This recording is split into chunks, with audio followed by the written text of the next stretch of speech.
মির্চির বিশেষ নিবেদন Times of পুরাণ।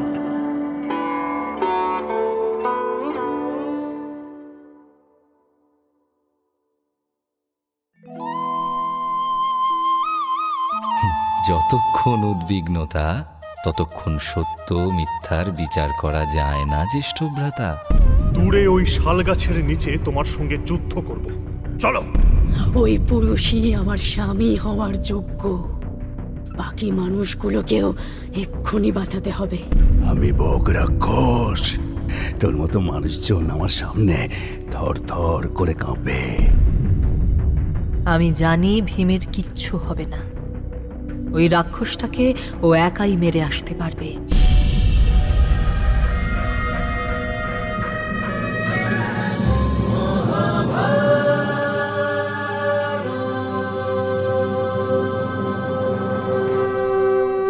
মহাভারত চিরকালের চিরনতুন। মহর্ষি বেদব্যাস রচিত মহাকাব্য মহাভারতের বাংলা অনুবাদ করেছেন হরিদাস সিদ্ধান্ত বাগীশ, কালীপ্রসন্ন সিংহ, রাজশেখর বসু সহ অনেক বিদগ্ধ পণ্ডিত। সেই সব জনপ্রিয় অনুবাদ এবং প্রচলিত ভাষ্যকে ভিত্তি করে সহজ ভাষায় মহাভারতের নাট্যরূপ দেওয়া হল শুধুমাত্র আপনার জন্য। প্রযোজনা প্যাস্টেল এন্টারটেইনমেন্ট। বারুণাবতের যতুগৃহে আগুন লাগল, পোড়া ঘরে দগ্ধ লাশ। কুন্তী সহ পঞ্চপাণ্ডবদের সব মনে করে বিলাপ করতে লাগল বারুণাবত। ভীষ্ম সহ জ্ঞাতিরা মৃত পাণ্ডবদের জন্য শোক করলেও বিদুরকে শান্ত দেখে ভীষ্মের সন্দেহ জাগে। এদিকে কুন্তীকে নিয়ে 5 ভাই তখন গহন বনের মধ্যে কোনো রকমে আত্মরক্ষা করছেন। তারপর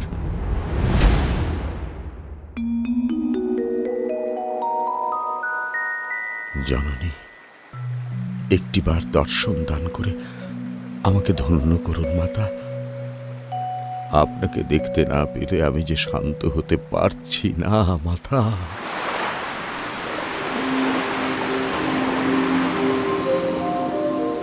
বৎস দেবব্রত, শোক করো না পুত্র, শান্ত হও। মাতা কৃপা করে এসেছেন, আমার প্রণাম গ্রহণ করুন মাতা। কেমন করে শান্ত হব বলতে পারেন? এই দুঃসংবাদ শোনার পর থেকে জীবনের প্রতি সমস্ত স্পৃহা চলে গেছে মাতা। আমি আর কিচ্ছু চাই না। পিতার দেওয়া ইচ্ছা মৃত্যুর বরে এবার আমাকে পৃথিবী ছেড়ে চলে যাওয়ার অনুমতি দিন মাতা। একই কথা পুত্র, তোমার কি মতিভ্রম ঘটেছে? তুমি যে হস্তিনাপুর রাজ্য আর রাজ সিংহাসনকে রক্ষা করবে বলে প্রতিজ্ঞাবদ্ধ, সে কথা কি বিস্মৃত হয়েছ? না মাতা, বিস্মৃত হইনি,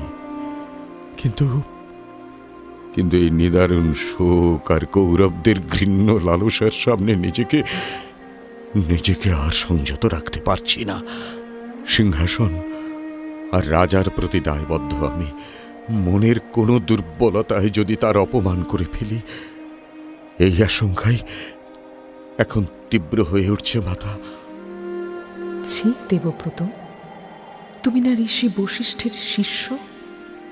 এই তোমার শাস্ত্র জ্ঞান?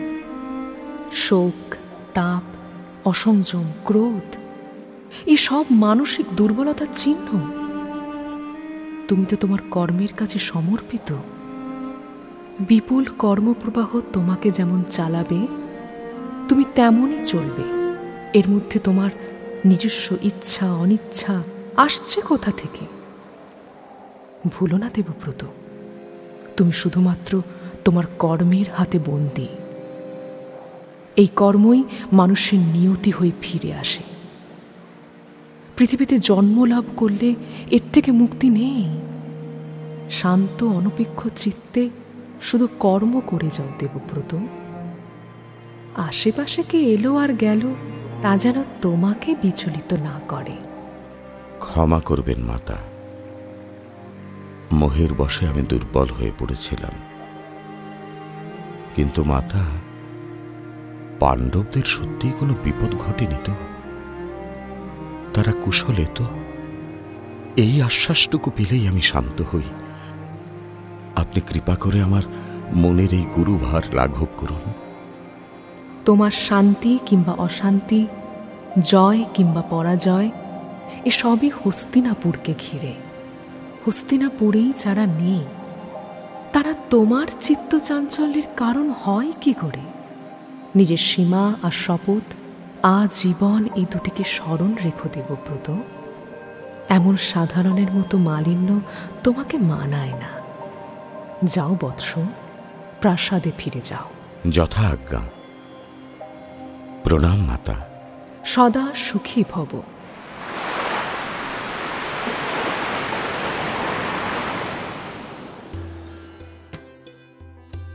মা গঙ্গার কাছ থেকে পাণ্ডবদের সম্পর্কে কোনো স্পষ্ট আশ্বাস মিলল না। তবে নিজের ভেতরকার সেই অসহ্য উচাটনকে অনেকখানি যেন শান্ত করতে পারলেন ভীষ্ম। অপাপবিদ্ধ পতিত পাবনী গঙ্গা তার সন্তানের হৃদয় থেকে শোক দুঃখের বোঝা লাঘব করে দিলেন। স্থির অচঞ্চল মনে রাজপ্রাসাদে ফিরে এলেন ভীষ্ম। পাণ্ডবদের সম্পর্কে এবার আশা জাগছে তাঁর। আছে, নিশ্চয়ই বেঁচে আছে তারা। যেখানে থাকুক, নিরাপদে থাকুক। মনে মনে ঈশ্বরের কাছে এই প্রার্থনাই জানালেন ভীষ্ম। এদিকে বারণাবতের সংবাদ বলরামের কাছেও গিয়ে পৌঁছেছে। দুর্যোধন ও ভীমের গদা শিক্ষার গুরু তিনি। শুধু তাই নয়, তিনি পাণ্ডবদের আত্মীয়ও বটে। বলরামের পিতা বসুদেব হলেন কুন্তির ভ্রাতা। সুতরাং এই সংবাদে তিনি যার পর নাই উদ্বিগ্ন হয়ে উঠলেন। ভীমের চেয়ে দুর্যোধনের প্রতি বলরাম একটু বেশি দুর্বল। সেই দুর্যোধন যে এমন একটা ঘৃণ্য কাজ করতে পারে, একথা বিশ্বাস করতেও তার মন চায় না। দ্বারকার রাজপ্রাসাদের অলিন্দে একা একা অস্থির হয়ে পদচারণা করছিলেন বলরাম। ঠিক সেই সময় পিছন থেকে আশ্চর্য মধুর সেই ডাক ভেসে এলো।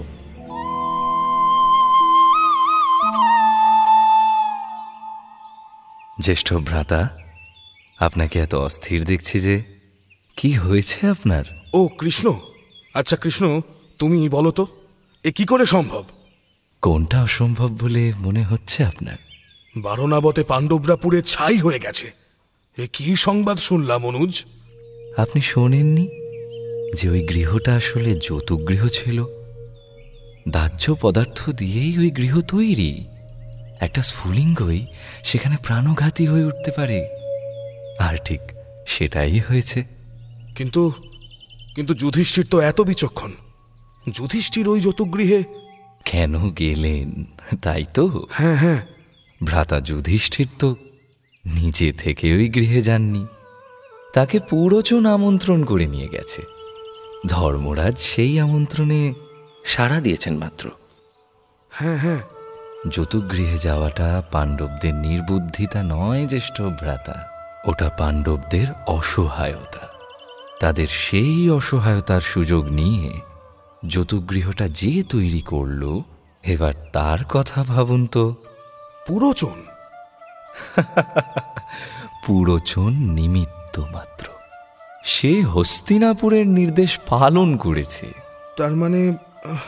তার মানে কৃষ্ণ, তুমি বলতে চাইছো? আমি কিছুই বলতে চাইছি না যা দিনের আলোর মতো স্পষ্ট। সেদিকেই আপনার নজরটা ঘোরাতে চাইছি শুধু। মনের আবেগ আর চাঞ্চল্য অনেক সময় সহজ দৃশ্যকেও সহজে দেখতে দেয় না। তাই আপনাকে একটু সাহায্য করছিলাম জ্যেষ্ঠ ভ্রাতা। পাণ্ডবদের নিয়ে তোমার কোনো উদ্বেগ নেই কৃষ্ণ? সংবাদটা তাহলে সত্য তো? যতক্ষণ উদ্বিগ্নতা, ততক্ষণ সত্য মিথ্যার বিচার করা যায় না জ্যেষ্ঠ ভ্রাতা। একমাত্র নিরুদ্বিগ্ন অবস্থাতেই দিনের আলোর মতো সবটা স্পষ্ট হয়ে ওঠে।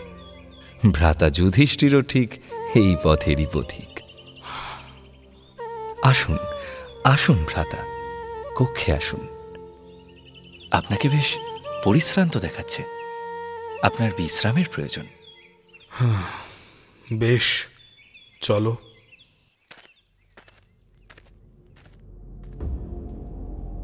মাতা কুন্তিকে নিয়ে পঞ্চপাণ্ডব নক্ষত্রের সাহায্যে পথ চিনে যে গভীর অরণ্যে এসে উপস্থিত হল, সেই অরণ্যও কিন্তু নিরাপদ নয়। না, বন্য সাপতের ভয় তাদের নেই ঠিকই। অর্জুনের অস্ত্রজ্ঞান, লক্ষ্যভেদ আর ভীমের দুর্জয় সাহসের ওপর তাদের প্রবল আস্থা। তবে যে আশঙ্কাটা তারা করেনি, তাদের থেকে কয়েক হাত মাত্র দূরে সেই বিপদই রাতের অন্ধকারের সঙ্গে নিঃশব্দে মিশেছিল। কুন্তিসহ 4 পাণ্ডব গভীর রাতে সেই অরণ্যের এক গাছতলায় ক্লান্ত হয়ে ঘুমিয়ে পড়েছে। জেগে আছে একা ভীম। তাদের থেকে কিছুটা দূরেই এক শালগাছের ওপরে হিড়িম্ব নামে এক রাক্ষস আর হিড়িম্বা নামে তার রাক্ষসী বোন বসবাস করত। ঘন অন্ধকারও রাক্ষসদের চোখের দৃষ্টি আড়াল করতে পারে না। উঁচু শালগাছের মাথা থেকে কুন্তি সহ পঞ্চপাণ্ডবকে দেখতে পেল হিড়িম্ব। তাদের গায়ের গন্ধও পেল। মানুষের গায়ের গন্ধে সেই ভয়ানক রাক্ষসের লোভে লালা ঝরতে শুরু করল। সে তার বোনকে বলল, বহুকাল পরে আমাদের প্রিয় খাদ্য নিজের পায়ে হেঁটে এই জঙ্গলে এসে উপস্থিত হয়েছে। ওই ওই দেখো, ওই গাছের নিচে 6টা মানুষ বসে আছে। মানুষের মাংস কতদিন খায়নি। নরম নরম নরম মাংসে আমাদের ধারালো দাঁতগুলো বসাবো, কণ্ঠ ছেদন করে প্রচুর রক্ত পান করব। ভাবতে আমার যে কি আনন্দ হচ্ছে। হিড়িম্বা, দেরি করো না, শীঘ্র যাও, ওদের বধ করে আমার কাছে নিয়ে এসো। তারপর আজ আমাদের মহাভোজ হবে, মহাভোজ। নরমাংস, কি আনন্দ! নরমাংস এই গাছের উপর দিয়ে লাফিয়ে লাফিয়ে চলে যায়। সব কটাকে পট পট করে মেরে তুলে আনবো। মানুষের গন্ধ, এই যে এখান থেকে বেশ দেখতে পাচ্ছি। নিদ্রিত মানুষগুলোর পাশে ওই যে উজ্জ্বল কান্তি বিশাল দেহি যে যুবক বসে আছেন, উনি কে? এমন দিব্য পুরুষ তো আগে কখনো দেখিনি। এত দূর থেকে দেখেই আমি মুগ্ধ হয়ে গেছি। সামনে গেলে না জানি কি হবে। না, ভ্রাতার কথা শুনবো না। ওই পুরুষই আমার স্বামী হওয়ার যোগ্য। বাকি মানুষগুলোকেও এক্ষুনি বাঁচাতে হবে।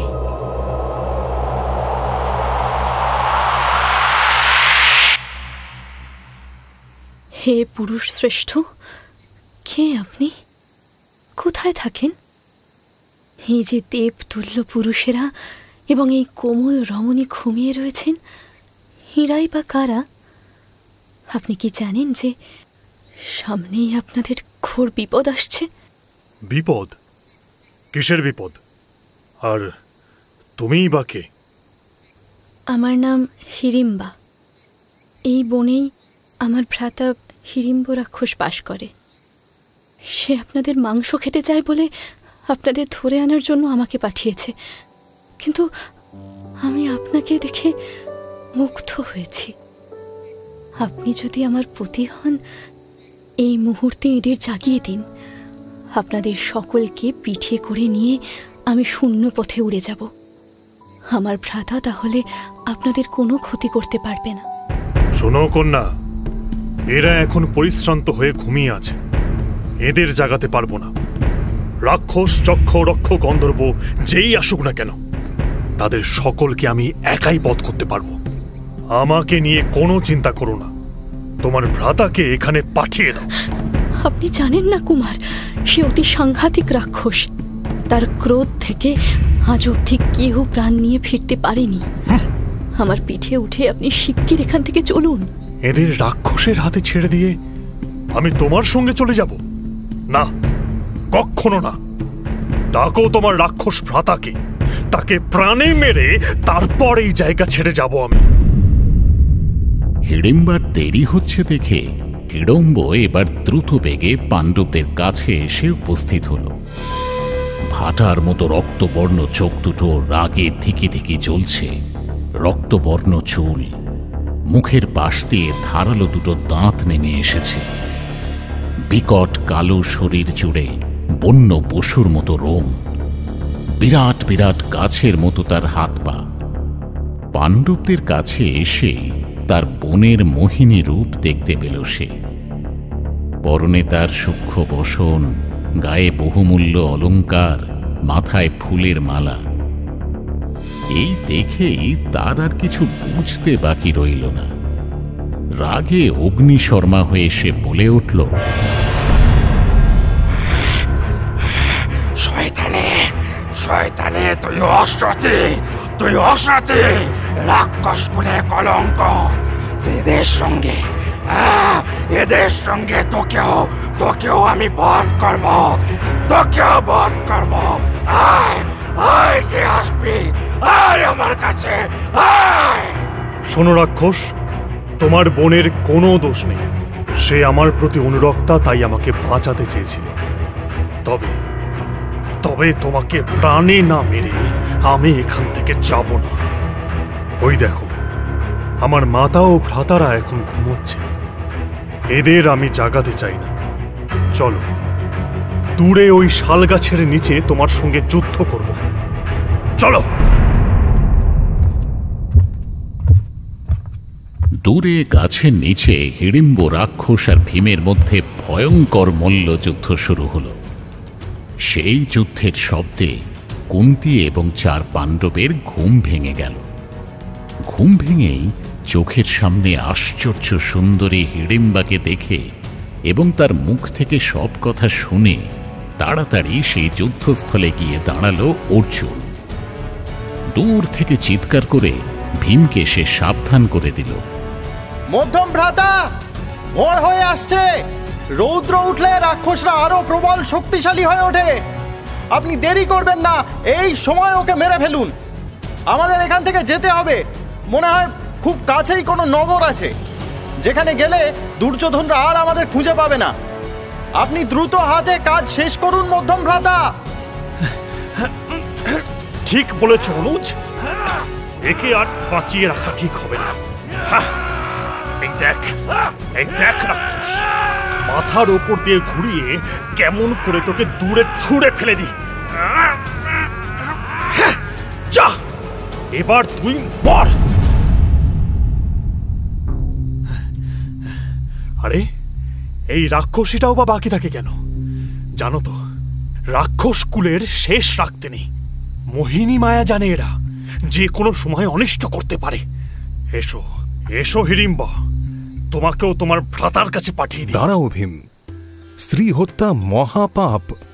রাক্ষসী হলেও স্ত্রী জাতি তো। ওকে তুমি হত্যা করো না, ও আমাদের কোনো ক্ষতি করতে পারবে না। ক্ষতি করার হলে ও তোমাকে বাঁচাতে আসতো না।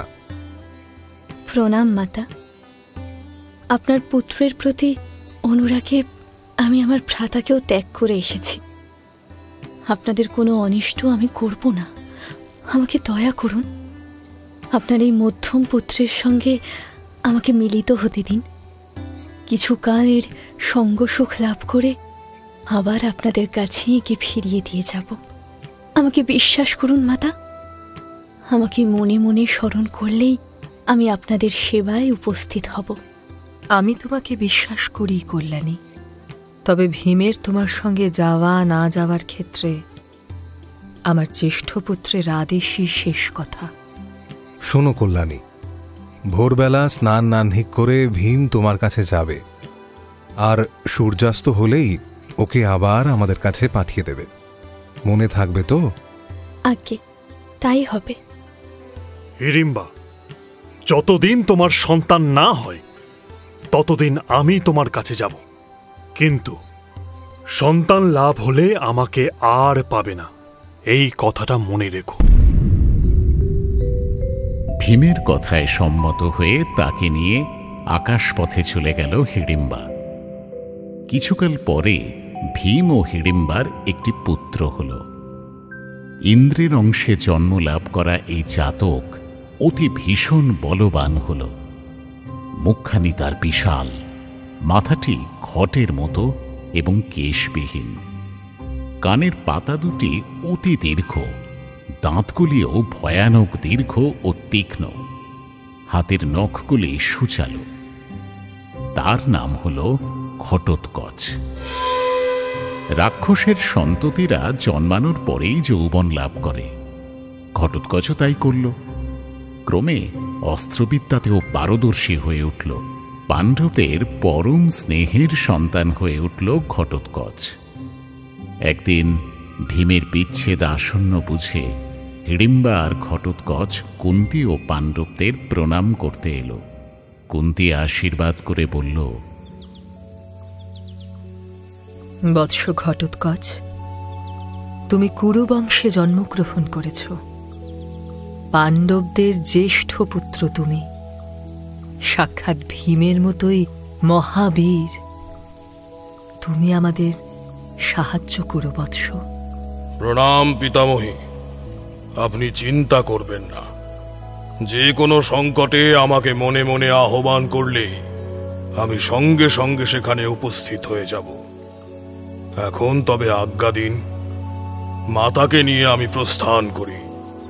প্রণাম পিতা, প্রণাম পিতৃব্যগণ।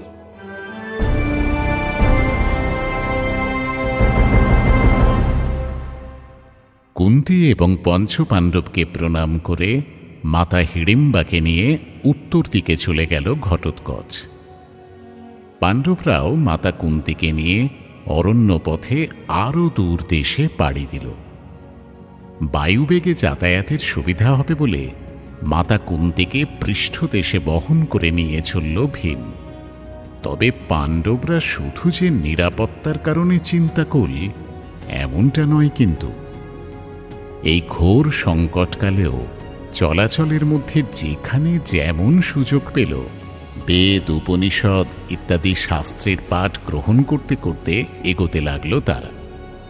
শাস্ত্রপাঠ, শাস্ত্রচর্চা আর সাধু মহাত্মাদের সঙ্গলাভই তাদের এই পথের জীবনের একমাত্র আশ্রয় হয়ে উঠল। এক দেশ থেকে আর এক দেশে পালাচ্ছে পাণ্ডবেরা। মাথায় চটা, পরনে জন্তু জানোয়ারের ছাল, গায়ে শুধু চাদর। মা কুন্তীকে মাঝখানে রেখে তপস্বীর বেশ ধরে চলেছে তারা। কিচক দেশ পেরিয়ে এবার ঠিক কোন পথে যাবে বুঝতে পারছে না যুধিষ্ঠির। দুর্যোধনের চর তো সর্বত্র, যদি ধরা পড়ে যায় তারা। স্বর্গের দেবতারা পাণ্ডবদের সহায়, মর্তের ঋষিগুলো তাদের কল্যাণে তপস্যা করছেন। আর আমি, সারা পৃথিবী যাকে পরম জ্ঞানী বেদব্যাস নামে চেনে, সেই বেদব্যাস সব জেনেও কিচ্ছু করতে পারছি না। আসলে আমার করার মতো কিছু নেই যে। এই মহাকাব্যের আমি শুধুই এক সাক্ষী মাত্র। তবে হ্যাঁ, ধর্ম যেখানে আমিও সেখানে। তাই আমাকে এখনই দ্বিধাসংকুল যুধিষ্ঠিরের সামনে গিয়ে তাকে পথ দেখাতে হবে। বৎস যুধিষ্ঠির। এ কি মহর্ষি ব্যাসদেব! কি ভাগ্য আমাদের! আপনাকে প্রণাম জানাই মহর্ষি। কল্যাণ হোক। শোনো বৎস, তোমাদের সব খবরই আমি জানি। দুঃখ পেও না দেবী কুন্তী। ভাগ্য তোমাদের অনেক যন্ত্রণা দিচ্ছে ঠিকই, তবে ধর্মপথ কখনো ছেড়ো না। তোমাদের মঙ্গল হবে, আমি আশীর্বাদ করছি। কারো প্রতি আমার কোনো পক্ষপাত নেই, এ কথা সত্য। কৌরব আর পাণ্ডব উভয়েই আমার কাছে সমান। তবু তোমরা ন্যায় বিচারের পথ অনুসরণ করে চলেছ। তাছাড়া শাস্ত্রে বলে যে দীন এবং শিশুদের সর্বদা করুণা করা উচিত। তোমাদের রাজ ঐশ্বর্য থাকলেও আজ সত্যই পথের ধুলা ছাড়া তোমাদের আর কিছুই নেই। আর্যাবর্তের রাজা হয়েও তোমরা আজ অতি দীন। এই দুই কারণে তোমাদের প্রতি আমার করুণা জন্মেছে। সেই কারণে তোমাদের সাহায্য করতে আমি এসেছি। আপনার অসীম কৃপা মহর্ষি। আমার জ্যেষ্ঠ পুত্র যুধিষ্ঠির আর পথ নির্ণয় করতে পারছে না। দয়া করে আপনি আমাদের পথ দেখান মহর্ষি। এখন আমরা কোন পথে যাব? পথ দেখাতেই তো এসেছি কল্যাণী। তোমরা আমার সঙ্গে ছদ্মবেশে একচক্রা নগরে চলো। সেখানে এক ব্রাহ্মণের বাড়িতে তোমাদের রেখে আসছি আমি। সেই নগরে তোমরা নিরাপদে থাকবে। তবে মনে রেখো, যতদিন না আমার সঙ্গে আবার দেখা হয় ততদিন ওই নগর ছেড়ে কোথাও যাবে না। তাহলে কিন্তু তোমাদের বিপদ হতে পারে। আপনার আজ্ঞা ভিন্ন আমরা কোনো সিদ্ধান্তই নেব না মহর্ষি।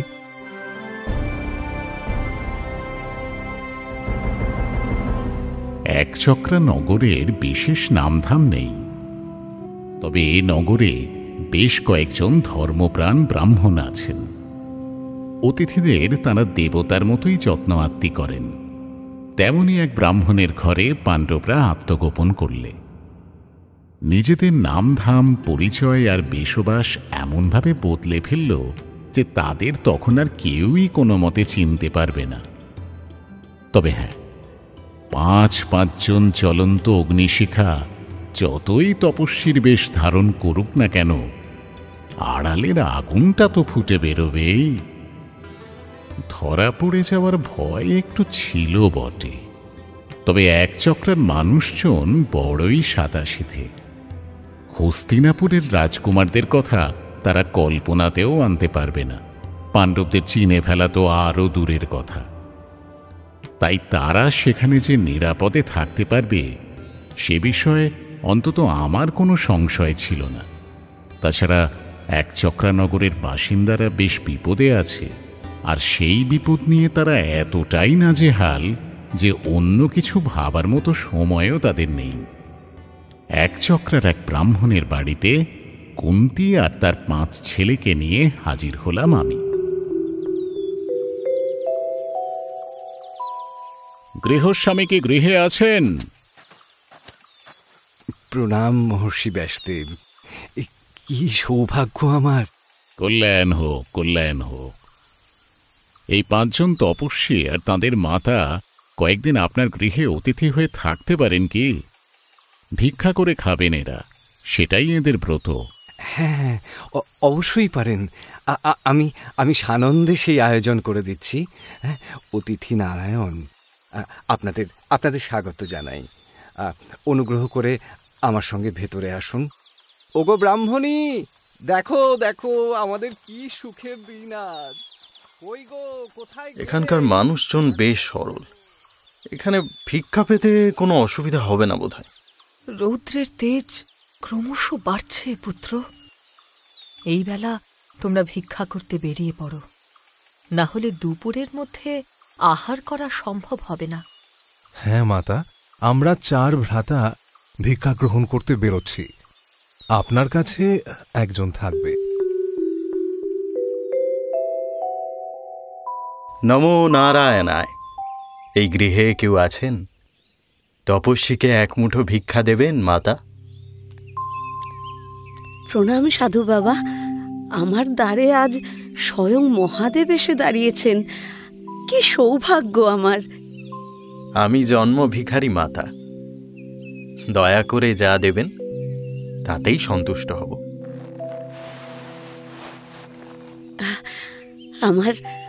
আমার এইটুকুই ক্ষমতা ঠাকুর। দয়া করে এইটুকুই গ্রহণ করুন। নারায়ণ নারায়ণ। আপনার কল্যাণ হোক মাতা।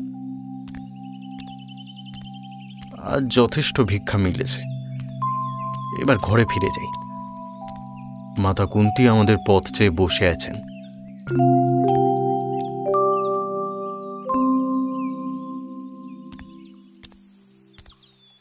ভিক্ষায় আজ অনেক কিছু পেয়েছি মাতা, এই দেখুন। বেশ, যা ভিক্ষা পেয়েছ তার সবটা দুভাগে ভাগ করো পুত্র। দেবতাকে ভোগ দিয়ে এক ভাগ আমরা সবাই প্রসাদ হিসেবে গ্রহণ করব, আরেক ভাগ ভীম খাবে। যথার্থ বলেছেন মাতা। তা না হলে মধ্যম ভ্রাতা যে আমাদের শুদ্ধ খেয়ে ফেলবেন। অর্জুন, তুমি সুযোগ পেলেই ভীমকে নিয়ে এত পরিহাস করো যে ভীম একদিন সত্যই তোমাকে নিজের মুখে পুড়ে ফেলতে পারে। আগে হ্যাঁ মাতা, আপনি যা বলছেন আমরা ঠিক তাই করব।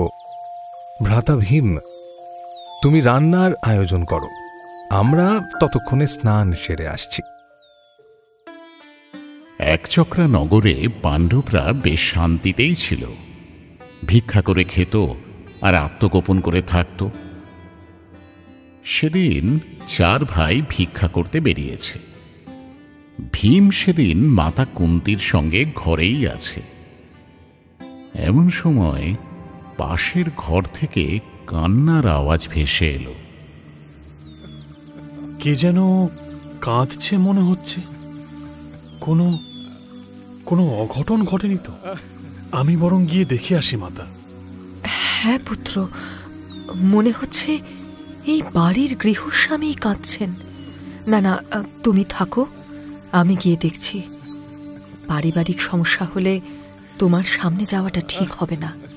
আমি আগে দূর থেকে গিয়ে শুনি, তারপর না হয় ভেবে দেখব কি করা যায়। কুন্তী ঠিকই বলেছিল, সে বাড়ির গৃহস্বামী কাঁদছে। দরজার আড়ালে দাঁড়িয়ে কুন্তী দেখতে পেল সেই বাড়ির ব্রাহ্মণ, তার স্ত্রী, ছেলে মেয়ে সবাই সেখানে হাজির। সকলেরই চোখ মুখ থমথম করছে।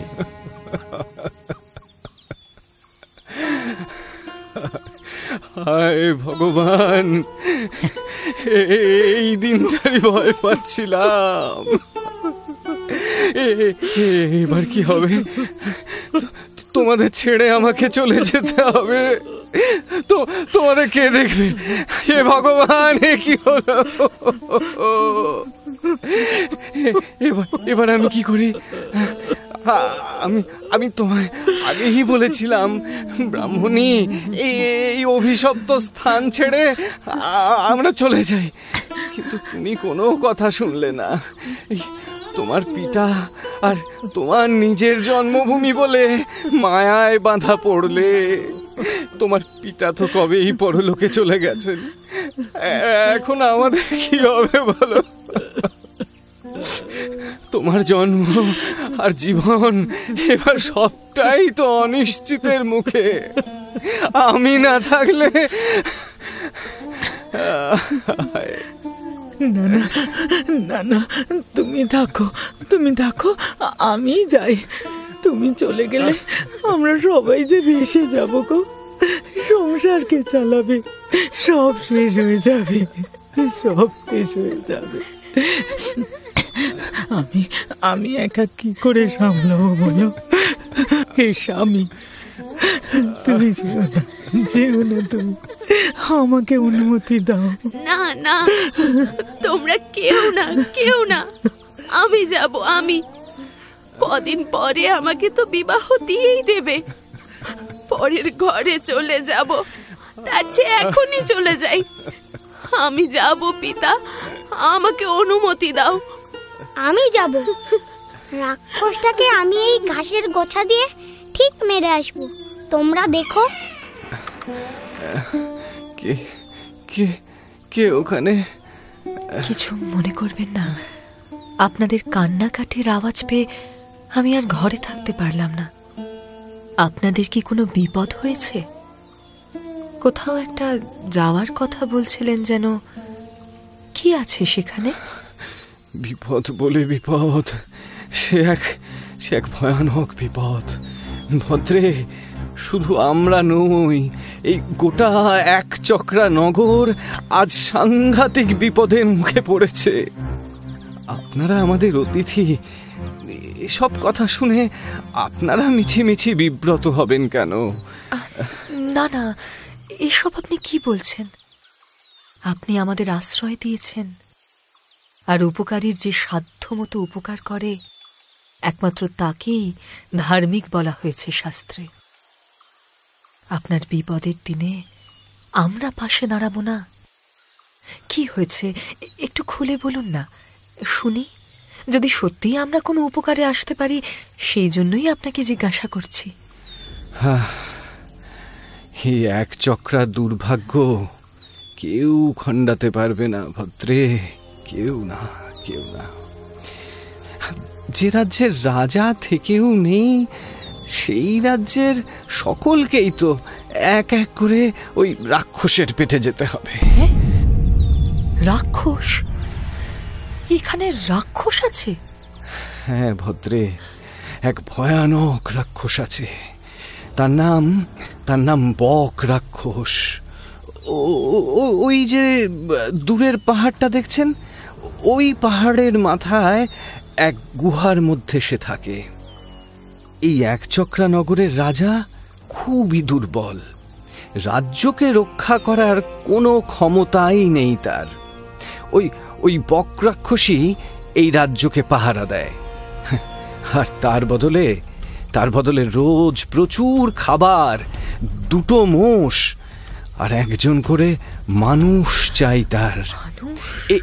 এই যে নগর আছে, এই নগরের প্রত্যেকটা ঘর থেকে একজন করে মানুষ রোজ এই বক রাক্ষসের কাছে যায়। খাবার দাবারের সঙ্গে ওই রাক্ষসটা তাকেও খেয়ে ফেলে।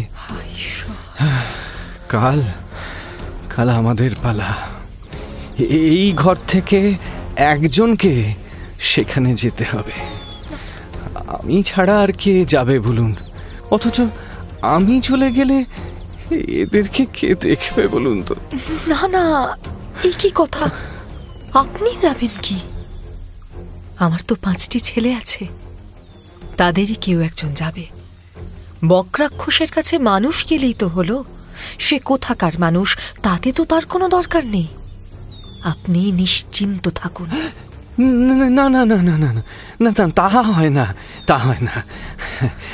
আপনারা আমাদের অতিথি, আপনাদের এই বিপদের মুখে ফেলতে পারি না। ছি ছি ছি ছি ছি ছি, এ কথা শোনাও পাপ। এতে আমাদের ঘোর অমঙ্গল হবে ভদ্রে। ব্রাহ্মণ ঠাকুর, আপনি কিচ্ছু ভাববেন না। আমার ছেলেরা মন্ত্রতন্ত্র জানে, ওদের কোনো ক্ষতি হবে না। রাক্ষসটাকে ওরা ঠিক মেরে আসবে। বাকি যা যা লাগবে আপনি শুধু সেগুলো গুছিয়ে দেবেন। তবে আপনাকে একটাই অনুরোধ, এক চক্রার কেউ যেন আমার ছেলেদের কথা জানতে না পারে। আসল সত্যটা আপনাকে গোপন রাখতে হবে। আচ্ছা ভদ্রে, আপনি যেমনটা বলছেন তেমনটাই হবে। কুন্তির কাছ থেকে এত বড় আশ্বাস পেয়ে ব্রাহ্মণের পরিবার এবার যেন হাঁপ ছেড়ে বাঁচল। তারা তো খুব খুশি, কিন্তু ভিক্ষা সেরে ঘরে ফিরে এসে মাতার মুখ থেকে সব শুনে যুধিষ্ঠির বেশ চিন্তায় পড়লেন। মাতা কুন্তি সেই ব্রাহ্মণ পরিবারকে এই কি কথা দিয়ে এলেন? তিনি কিছুতেই মেনে নিতে পারলেন না। মাতা, এ কি বলে এলেন আপনি? ওই রাক্ষসের সঙ্গে এবার কে লড়াই করতে যাবে? ভীম যাবে। আমি ভীমের কথাই ভেবেছি। ভীম? হ্যাঁ। আপনি যা বলছেন ভেবে বলছেন তো মাতা? ভীম আছে বলে দুর্যোধন আজ অবধি আমাদের প্রাণে মারতে পারেনি। ভীম আছে বলে আপনাকে রেখে আমরা নিশ্চিন্তে ঘর থেকে বেরোতে পারি।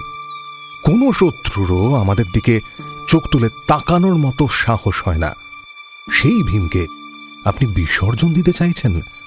বিসর্জন দিতে চাইছি না তো পুত্র।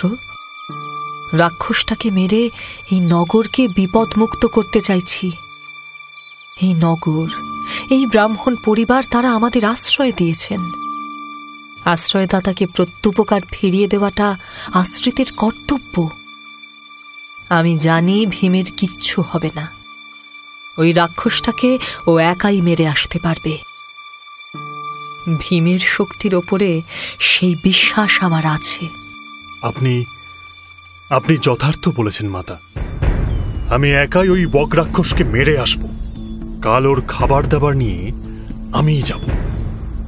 জ্যেষ্ঠ ভ্রাতা, আপনি নিশ্চিন্ত থাকুন। ওই রাক্ষস আমার গায়ে আঁচড়ও কাটতে পারবে না। মাতা যা আদেশ করছেন তার উপরে আর আমি কি বলবো।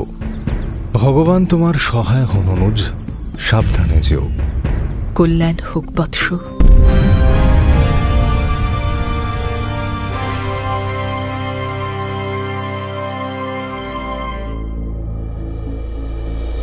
পরদিন সকালে বক রাক্ষসের জন্য অনেকটা খাবার আর দুটো মোষ নিয়ে রাক্ষসের ডেরার উদ্দেশ্যে বেরিয়ে পড়ল ভীম। পাহাড়ের মাথায় সেই রাক্ষসের গুহার কাছে পৌঁছতে বেশ খানিকটা সময় লাগল। এতটা পরিশ্রমে ভীমের এদিকে খুব খিদেও পেয়েছে। বক রাক্ষসের নাম ধরে একবার হাঁক দিয়েই রাক্ষসের জন্য আনা খাবারগুলো খেতে শুরু করে দিয়েছে ভীম। ইতিমধ্যেই খাবারের গন্ধ পেয়ে গুহার ভেতর থেকে বেরিয়ে এসেছে বক রাক্ষস। বিরাট তার চেহারা, বিশাল তার ওজন, আর গলার স্বরে গোটা পাহাড়টাই যেন কেঁপে উঠল। তুই কে? আমার খাবারগুলো নিজে বসে বসে খাচ্ছিস? হ্যাঁ, তোর প্রাণের ভয় নেই? জানিস আমি কে? আমি বক রাক্ষস। হ্যাঁ, তোর মতো মানুষজন আমার সামনে থর থর করে কাঁপে। আর তুই তুই এখনো কে চলেছিস? খাওয়া থামাবি না? এই দাঁড়া দাঁড়া, তোকে এখনই আমি মজা দেখাচ্ছি। রাগে অন্ধ হয়ে সামনে থেকে একটা বিরাট গাছ উপড়ে নিয়ে ভীমের দিকে ছুঁড়ল বক রাক্ষস। গাছটা ভীমের পিঠের উপরে সজোরে এসে পড়ল। শরীর থেকে পোকা ঝেড়ে ফেলার মতো হাত দিয়ে গাছটাকে সরিয়ে ধীরে সুস্থে খাওয়া শেষ করে হাত মুখ ধুয়ে তৃপ্তির ঢেকুর তুলল ভীম।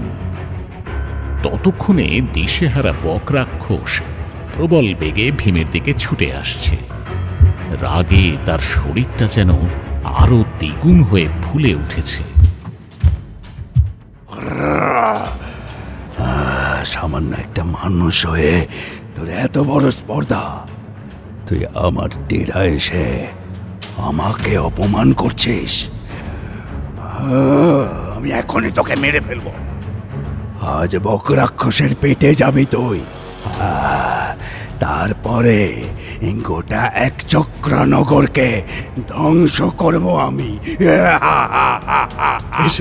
এসে নে, আর তো কয়েক মুহূর্ত। তোর সময় ফুরিয়ে এসেছে। আজ তোকে না মেরে আমি এখান থেকে যাব না।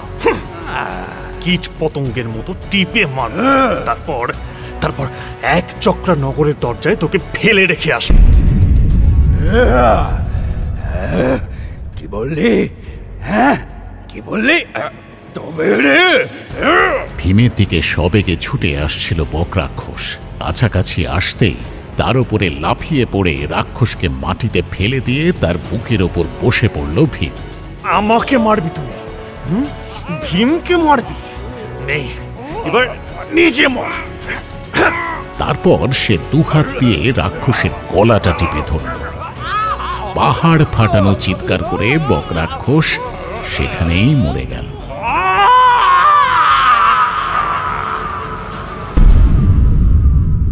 তার দেহটাকে কাঁধে নিয়ে রাতের অন্ধকারে এক চক্রা নগরের দরজার সামনে ফেলে রেখে দিল ভীম। তারপর মাতা কুন্তী এবং ভ্রাতাদের কাছে ফিরে গেল সে। পরের দিন সকালে বক রাক্ষসের মৃতদেহটা দেখে একচক্রা নগরের আনন্দ আর ধরে না।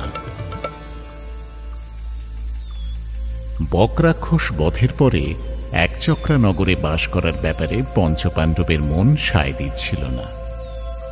এই আশ্চর্য ঘটনার কথা লোকমুখে যদি হস্তিনাপুরে পৌঁছে যায়, তাহলে দুর্যোধনের পক্ষে আসল সত্যটা বুঝতে পারা একেবারেই কঠিন হবে না। তখন বিপদ আরও বাড়বে। তাই যত দ্রুত সম্ভব একচক্রা ছেড়ে চলে যেতে চাইছিল তারা। কিন্তু আমার কৃষ্ণদ্বৈপায়ন বেদব্যাসের কথা ছাড়া তো তারা কোথাও যেতে পারবে না।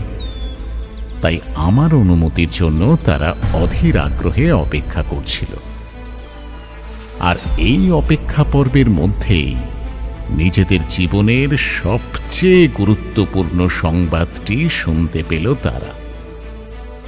এবার শুরু হবে তাদের জীবনের এক নতুন অধ্যায়।